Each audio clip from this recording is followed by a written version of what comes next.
Hi folks, back again, starting the old watch. This is Bathrobe Chronicles number 45. What I'm going to try and talk about is what is a skeptic, skepticism, and that kind of stuff. I've got the small dictionary here, and I don't know if I'm all that happy with this definition, but anyway, I'll read it to you. Skeptic. One who believes in skepticism. Hey, there you go. A person disposed to skepticism, especially regarding religion. And then it says skepticism. A doubting state of mind. A doctrine that certainty of knowledge cannot be attained. Doubt concerning religion. Well, I would imagine that, well, let me back up. Let me give you what I'm trying to become a skeptic, whatever that means. And now my definition is a skeptic is someone who requires evidence or something before they believe things, you know, especially the outlandish things. Now, a lot of people who call themselves skeptics, and I think they're really paying lip service to it, they always say, oh gosh, anything is possible. Well, I think they're wrong. Lots of things, based on our knowledge, are not possible. In other words,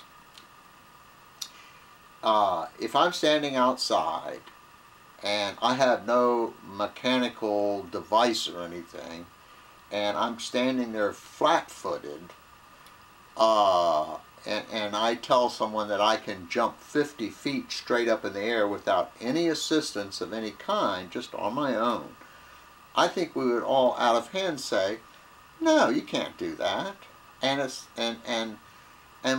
we wouldn't even admit to the possibility of my being able to do that. So a lot of people who call themselves skeptics, they always say, oh gosh, if you can prove that they're psychics, blah blah blah blah blah. Well folks, there ain't no such thing as a psychic, period. So I mean, you can just dismiss that out of hand. The whole thing is ridiculous. So, what I'm trying to do is require some evidence or something. And most of us who are skeptics, we only talk about this when people make outlandish claims. I mean, gee whiz, you know, it's one time. I was talking to someone and I said, well, let me ask you this. If I came tonight and I said my Subaru goes 400 miles an hour, would you believe me? They said, I think you're crazy. That's right. Even though I think theoretically it's possible, like have some monster jet engine or something and do all kinds of modifications, my Subaru might go 400 miles an hour. But for all practical purposes, my Subaru that I'm driving around on the street is not going to go 400 miles an hour. A person might say, well gosh, what do you base that on? Well, I was going 400 miles an hour tonight on the interstate and I got a ticket. Well, let me see the ticket. So I show the ticket. The ticket says 85 miles an hour. Well, wait a minute, you said you were going 400. I was slowing down, and that's when the police officer, the radar, got me, but I had been going 400. Then the person might say, well, you know, that's not really evidence. It says you're going 85 or 75 or whatever it is. I said, you know the kid down the street, Johnny, the kid who lives a few doors down? I took Johnny for a ride the other night. Go talk to Johnny. He'll tell you my car is really fast. But what does that have to do with 400 miles an hour? So I think what we need is evidence on these outlandish things. And then I might say something like, well, you know, it goes 400 miles an hour, and the person might say, well, Road and Track says it goes 135. Yeah, but Road and Track doesn't have mine. I've made some modifications to it. And they would say, well, why don't you go have it tested? Well, I tried to. Well, what happened?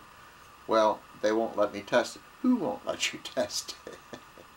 And then it gets into this whole conspiracy thing, you know, that if, you know, that the government wants to hold me back and they don't want anybody to know that I have this secret device that fits in the car, it makes it go 400 miles an hour and gets 200 miles to a gallon. It's baloney, folks. It's baloney. So my kind of skepticism is, no, I'm not a skeptic about everything. Come on. You know, if someone says, hey, orange juice is good for you, you know, I'm surely not going to say, oh gosh, how the hell do you know that? But on all this alternative crap, you know, alternative complementary integrative medicine and all that, that's really what I'm talking about. And they're, you know, they need to be held to some standards. They, you know, we shouldn't let them get by with just running off at the mouth, and everything they have is anecdotal or it's testimonial or whatever, and they say, oh, I feel better because I went to my energy healer, oh, I feel better because I went to my chiropractor. But there's no evidence to support any of it. And I think that's what the area of skepticism, or being a skeptic, or whatever term you want to use, that a lot of us fall into. And granted, I don't know a whole lot about anything, and, well, in fact, I know a little about anything. And if you listen to any of these other goofy things that I do, these so-called Chronicles, I have no medical training. I haven't even had a class in physics. I haven't even had a class in chemistry. I haven't had a class in physiology. I mean, biology, you name it, I ain't had it. You know, I did make it through college, but I managed to get through without any of that stuff. And I'm far from bright, and I'm far from intelligent.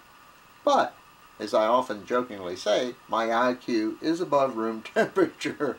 Maybe not much above it, but it's above it.